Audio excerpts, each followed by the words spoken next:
Buongiorno a tutti. generale. Il primo pensiero era mettersi subito al lavoro. Sono qui oggi come prima mattina e non ho scelto di fare grandi festeggiamenti ma di essere operativo perché a me piace far così, così come un sindaco deve fare, essere in mezzo ai suoi cittadini, in mezzo alla sua gente e mettersi al lavoro per il Veneto e per i veneti. È un applauso quello che accoglie Alberto Stefani, neoeletto presidente del Veneto, che sceglie i nonni, a cui meno di 24 ore fa ha dedicato la vittoria per il primo appuntamento ufficiale. Il sociale al centro dell'agenda politica, ribadisce.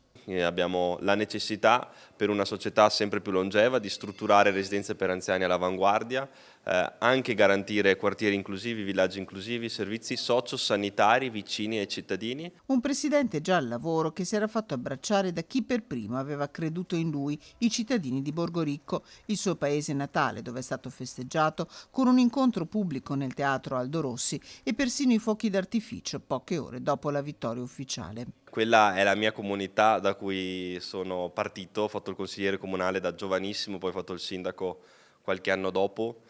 Ho imparato il valore dello stare in mezzo alla gente, di ascoltare i cittadini, di rispettare gli avversari e sono gli stessi valori che poi ho portato in questa campagna elettorale. Un aspetto pratico, serio, senza mai fare polemica, senza mai attaccare nessuno, è quello che userò anche da presidente della Regione del Veneto.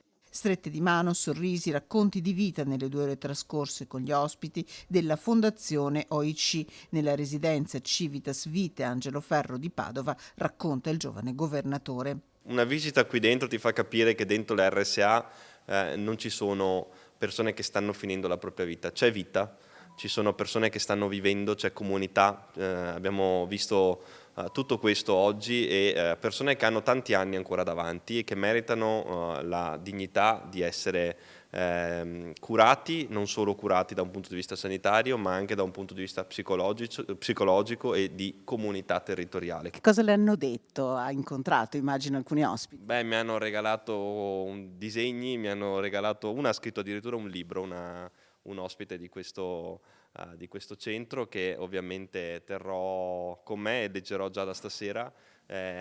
Ci siamo un po' raccontati come è andata la campagna elettorale, persone che seguono tantissimo, vorrei dire molto di più di tante altre. Governatore, il più giovane d'Italia, ma anche riconfermato da Salvini vice segretario federale della Lega, che è primo partito del Veneto con Zaia recordman di preferenze. È stato un risultato molto importante, come è stato un risultato molto importante quello di altri candidati, perché se voi andate a vedere i risultati dei candidati della Lega, ma anche di Fratelli d'Italia, di Forza Italia e delle